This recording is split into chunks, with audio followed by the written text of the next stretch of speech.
National party کے مرکزی صدر سابق وزیر اعلیٰ بلوچستان ڈاکٹر عبد المالک بلوچ نے کہا کہ کولو واہا جیسے انتہائی پسماندہ علاقے سے سینکڑوں سیاسی کارکنان کی نیشنل پارٹی میں شمولیت مستقبل کے سیاسی منظرنامے کو واضح کرتی ہے۔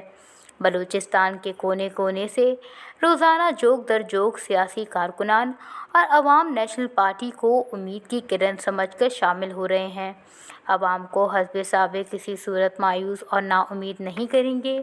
ان خیالات کا اظہار انہوں نے اپنی رہائش گاہ پر کولو واہا کے یونین کونسل دندار، یونین کونسل بلور، یونین کونسل جٹ کے اہم شخصیات کے سینکڑوں سیاسی کارکنان کے ساتھ نیشنل پارٹی میں شمولیت کے موقع پر پریس کانفرنس کرتے ہوئے کیا۔ شمولیت کرنے والوں میں کولو واہا دندار کے سرکردہ سیاسی شخصیات عبدالحمید بلوچ، لیاقت علی، محمد رفیق اور دیگر علاقوں سے سینکڑوں افراد نے نیشنل پارٹی میں شمولیت کا اعلان کیا۔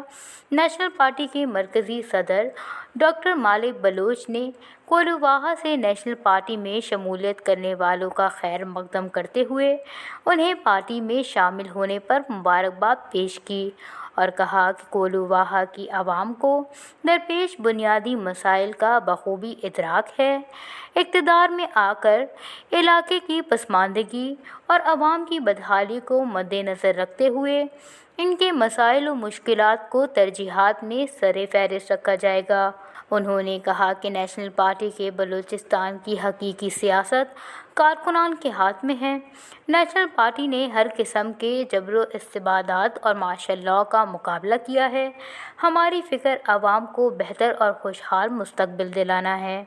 ڈاکٹر عبد المالک بلوچ نے کہا کہ نیشنل پارٹی نے مختصر دور حکومت میں یونیورسٹی، میڈیکل کالج اور دیگر تعلیمی ادارے قائم کیے کیونکہ تعلیم ترقی کا پہلا زینہ ہے۔ عوام کی طاقت سے آئندہ اقتدار میں آ کر تعلیم و صحت کے شعبے میں انقلابی اقدامات اٹھائیں گے۔ اس موقع پر نیشنل پارٹی کے مرکزی سیکریٹری جنرل جان محمد بلیری اور صوبائی وحدت کمیٹی کے رکن مالا برکت بلوچ اور دیگر نے بھی خطاب کیا۔